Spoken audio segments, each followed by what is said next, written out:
Guartambel. Él es actualmente candidato a asambleísta por el Movimiento Amigo. El dirigente indígena Azuayo busca un espacio en la Asamblea Nacional. Es el primer candidato de la lista nacional del Movimiento Amigo. Le saludamos, doctor Pérez. Quisiéramos conocer desde dónde nos habla, pues entendemos que se encuentra usted en una gira internacional. Ha sido invitado a conferencias en algunas universidades de los Estados Unidos. Le damos la bienvenida.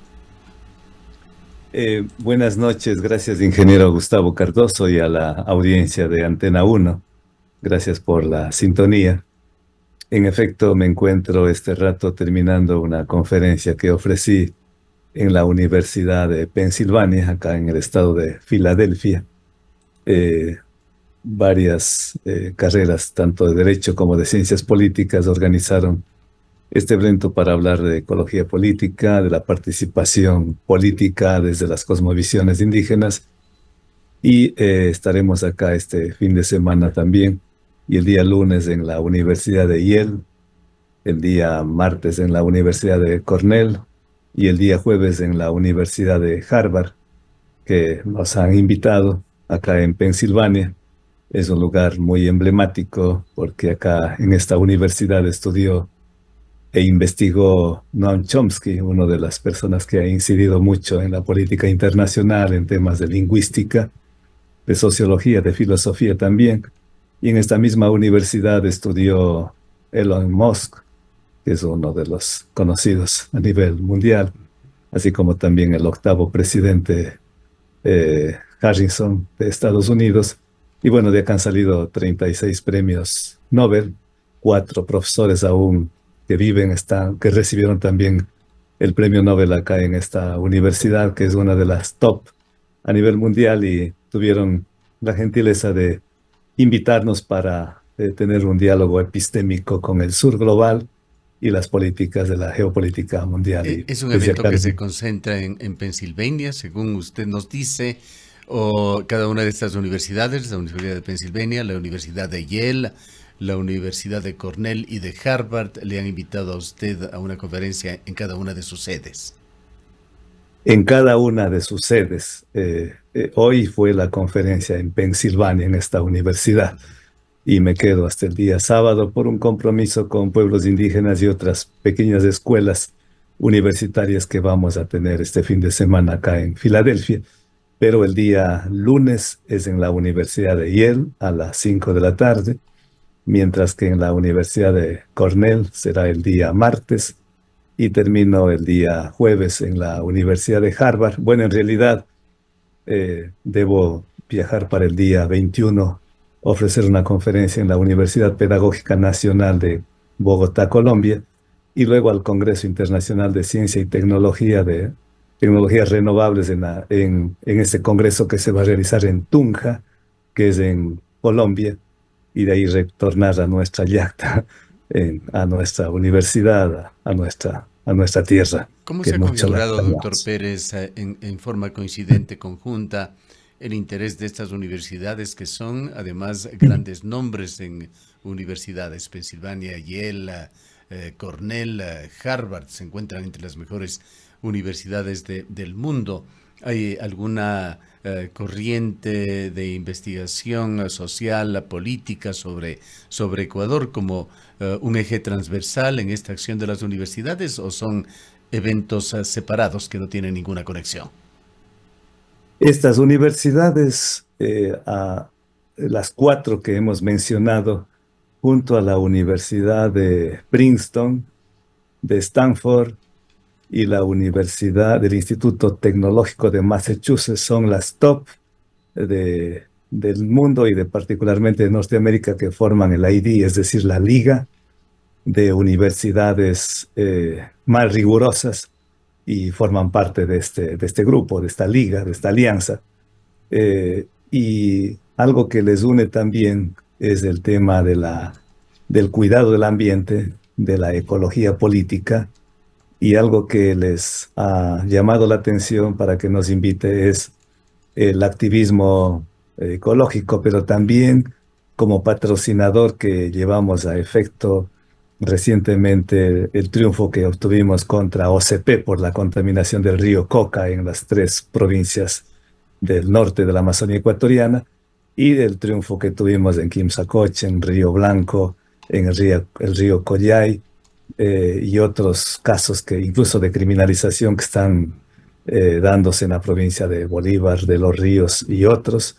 Entonces, esto les ha motivado para que me hayan invitado, y no, esta invitación fue hace ya, un caso de Pensilvania, hace 8 meses. Ellos lo planifican con mucha antelación, y las otras universidades fueron ya más recientes a raíz de que sabían que vamos a estar acá, tuvieron el interés, y hoy día fue lindo poder compartir con docentes, con académicos, con Claro. estudiantes de Esa es diferentes una parte muy latitudes del importante, mundo. doctor Pérez. Imaginamos que es una comunicación de dos vías.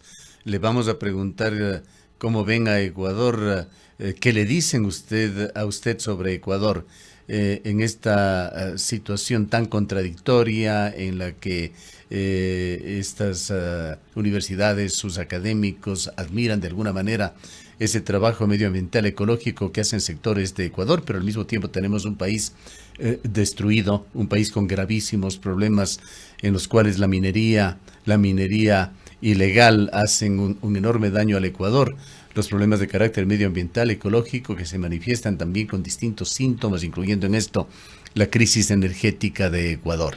Pero antes de hablar de la visión externa sobre Ecuador, que usted puede percibir en estos importantes encuentros, cuéntenos cuál es lo medular, el fondo de su mensaje. ¿Qué les cuenta usted a estos académicos de grandes universidades norteamericanas sobre nuestro país?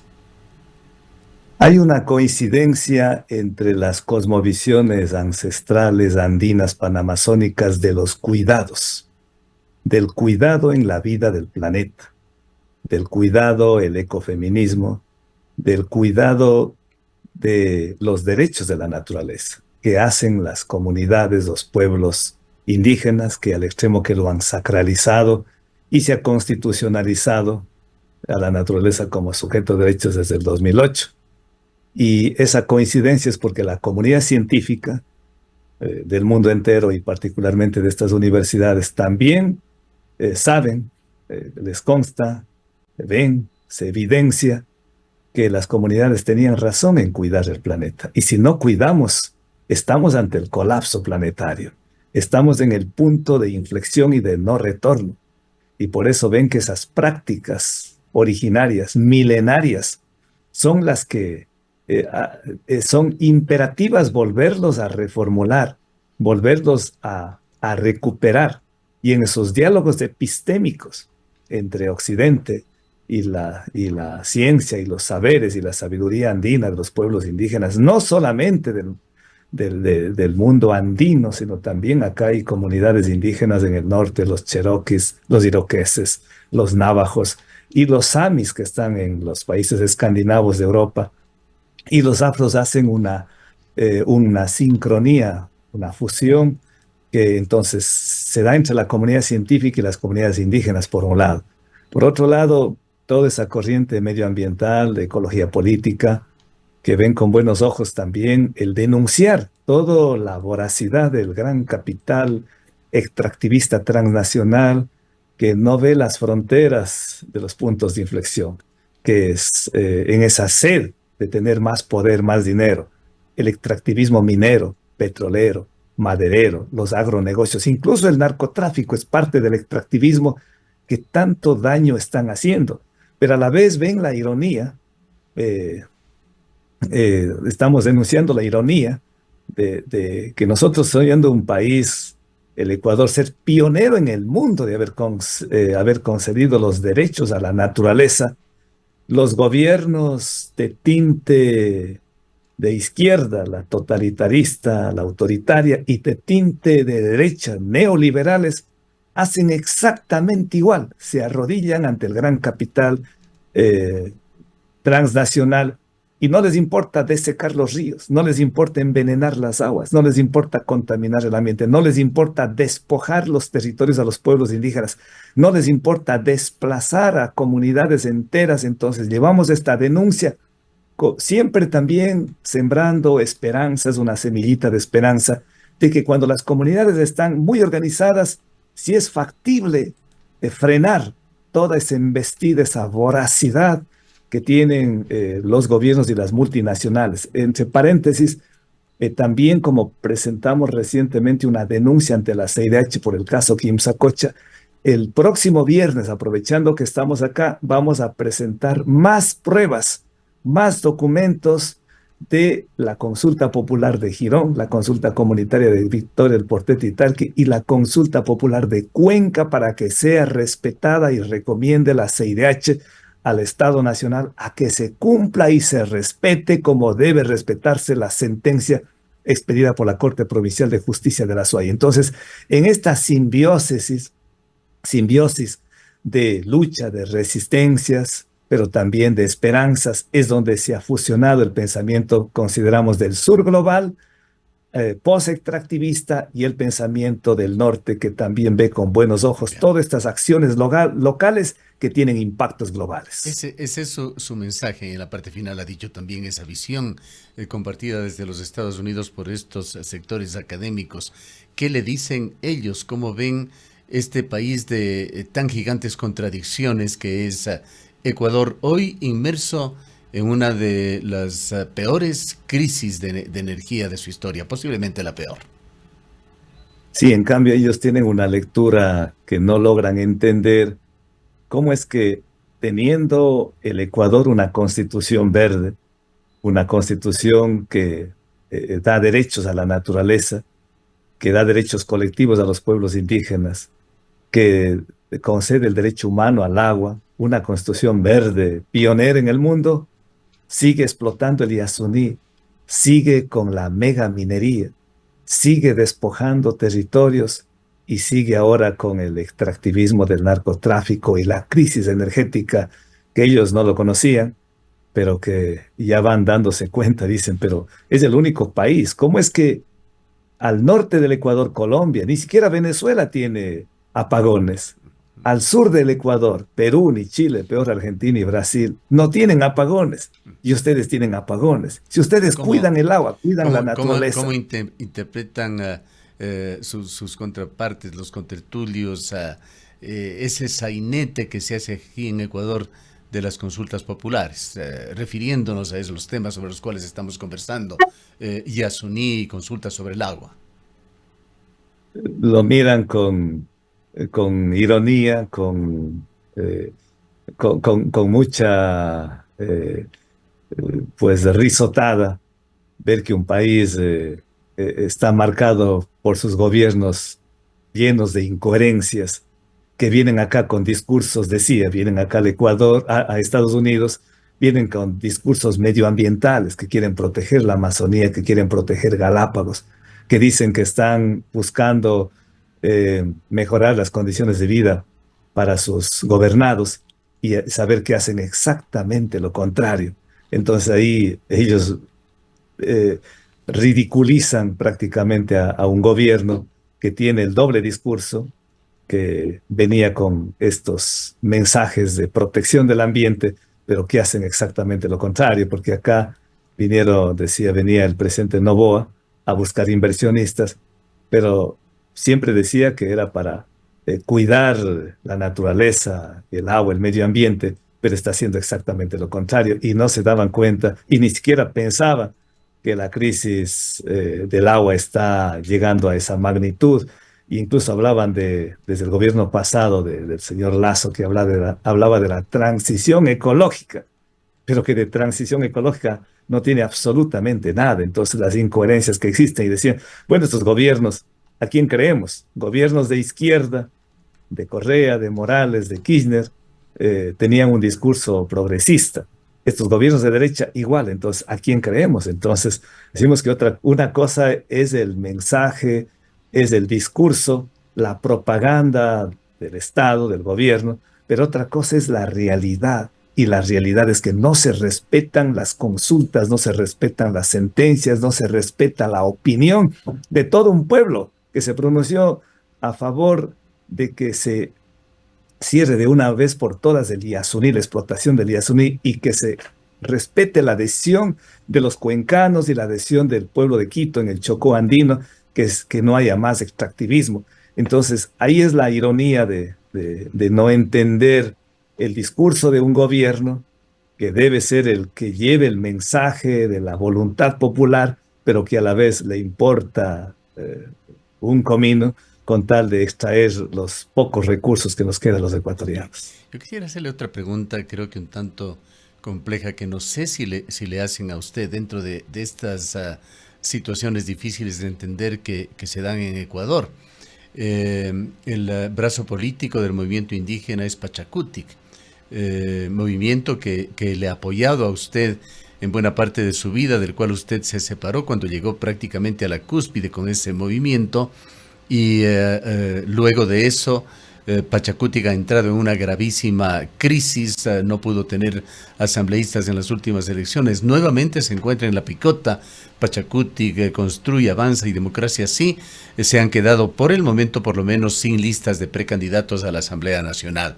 Y allí está un líder como usted teniendo que cobijarse en el movimiento amigo, un movimiento casi desconocido en Ecuador. De lo que se le recuerda más al movimiento amigo son de sus orígenes con el asambleísta Daniel Mendoza, un asambleísta investigado por la Fiscalía, que era una cabeza de una red de corrupción. Realmente no le hemos seguido la pista, no sé cómo terminó Daniel Mendoza, pero allí está el movimiento amigo, un partido más de alquiler en Ecuador, al cual usted ha tenido, perdóneme que utilice esta palabra, que arrimarse para ser candidato a asambleísta nacional, y en el movimiento amigo está también como candidata otro personaje del Partido Social Cristiano.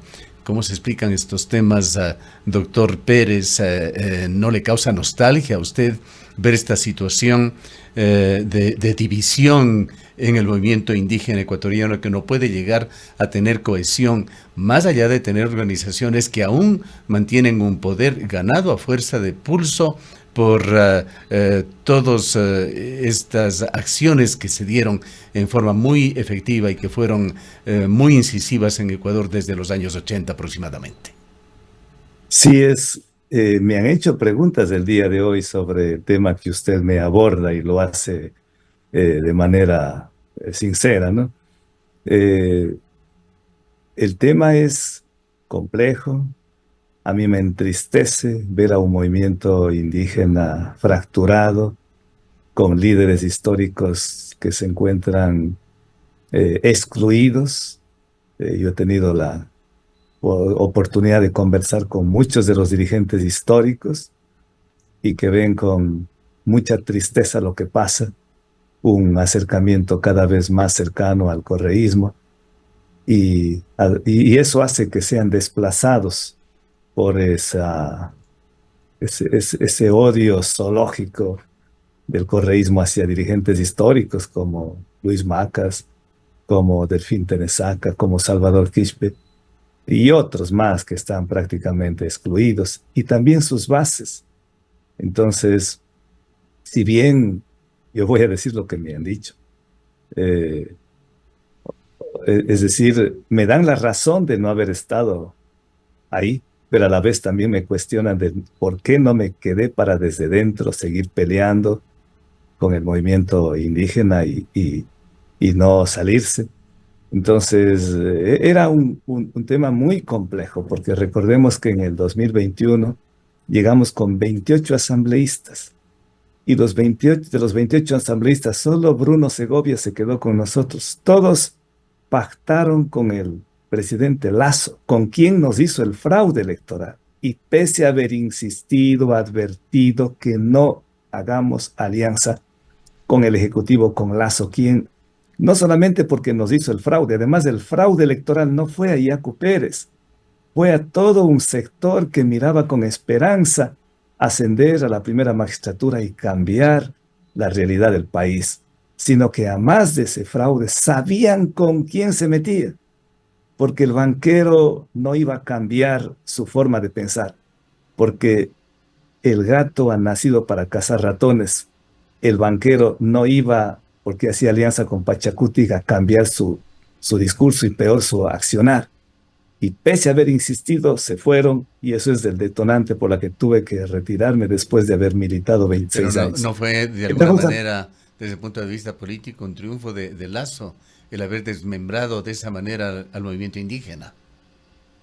Y yo diría no solamente de Lasso, sino un triunfo de la derecha, incluida del correísmo, porque el correísmo se disfraza de izquierdo, pero quien concesionó los principales puertos principales, privatizó, fue el correísmo, y a quien entregó a la tía del actual presidente, a la señora Isabel Noboa, y podemos hablar de las concesiones de miles de hectáreas para la actividad petrolera, actividad minera, de haber perseguido a los trabajadores, haber perseguido a los indígenas, haber eliminado a la Unión Nacional de Educadores, haber criminalizado a 850 personas, fue ellos.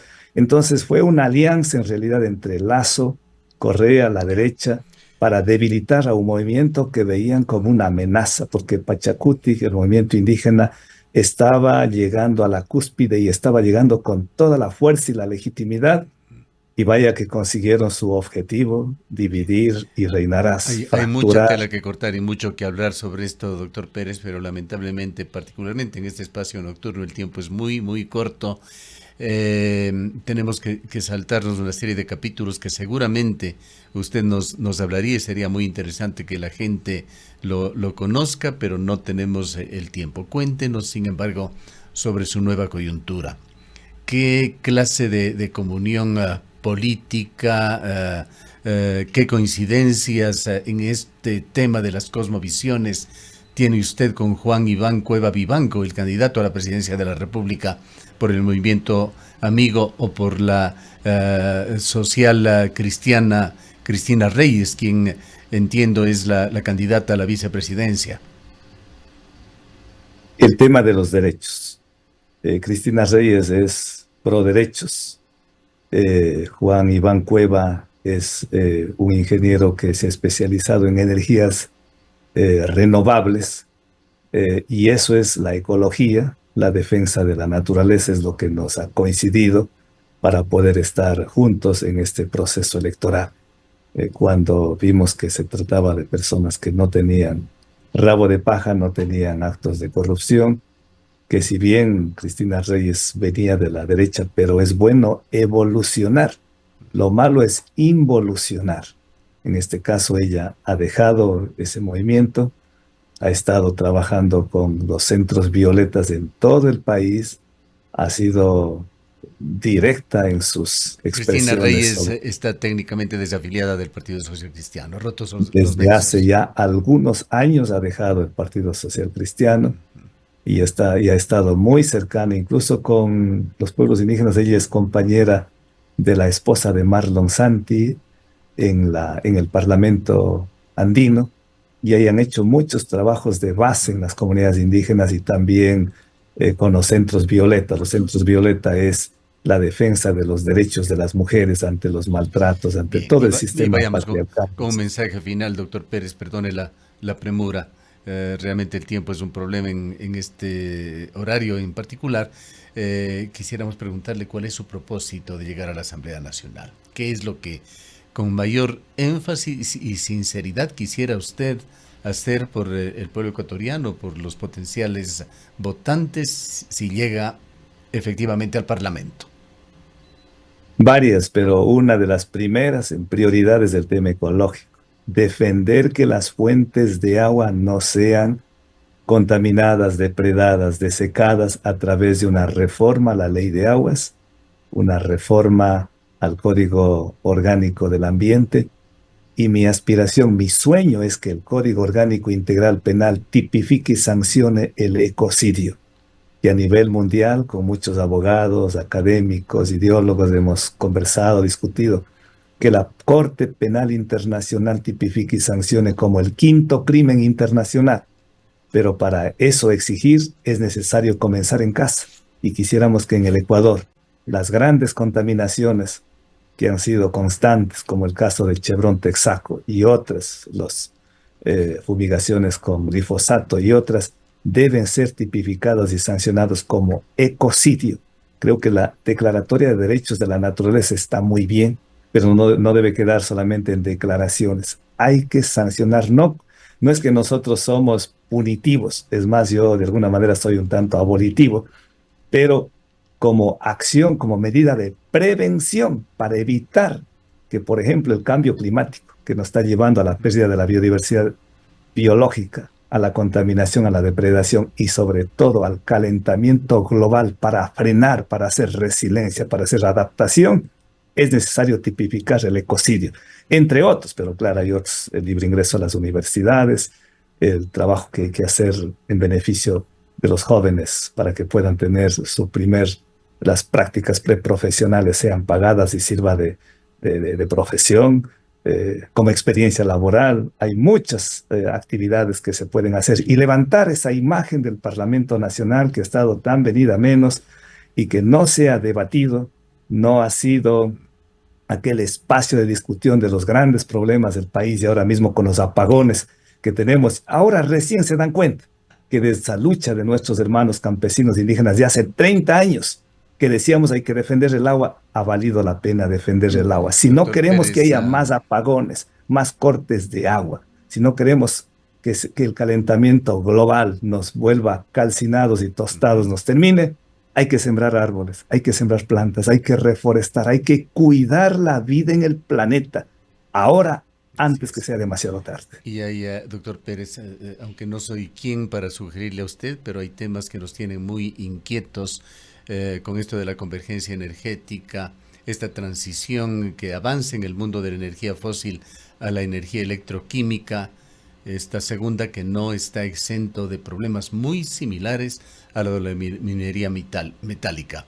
Las tragedias que se viven en el Congo o en Nigeria por la explotación de litio, cadmio, níquel, son cosas de las cuales muy poco se habla en el mundo y de alguna manera se las oculta, y son dilemas que realmente en algún momento nos gustaría compartirla con usted y con nuestro público. No tenemos el tiempo para hacerlo el día de hoy. Queremos simplemente agradecerle a usted y dejarle en su intervención final. No, pues solamente decir que en la República del Congo está pasando lo que sucedía hace 10 años en el Cerro Rico de Potosí, en Bolivia, promedio de vida 37 años. Eso no queremos que llegue a nuestras poblaciones. Lastimosamente, en Bolivia, Chile, Argentina, igual que en los países del África, van a ser invadidos por el litio. Esta transición energética completamente tramposa de los combustibles fósiles al litio. La solución de los carros eléctricos, digamos, la conversión del petróleo a los carros eléctricos no es la solución. La solución es cambiar los estilos de vida. En un mundo finito no puede haber crecimiento infinito, pero estos temas deben ser materia de debate profundo en el Parlamento Nacional, no solamente quedarse en academia, sino abrir. Y los políticos tienen que ser más técnicos y los técnicos más políticos. Bien. Yo le agradezco infinitamente por esta entrevista. Siempre un honor poder dialogar con usted, ingeniero.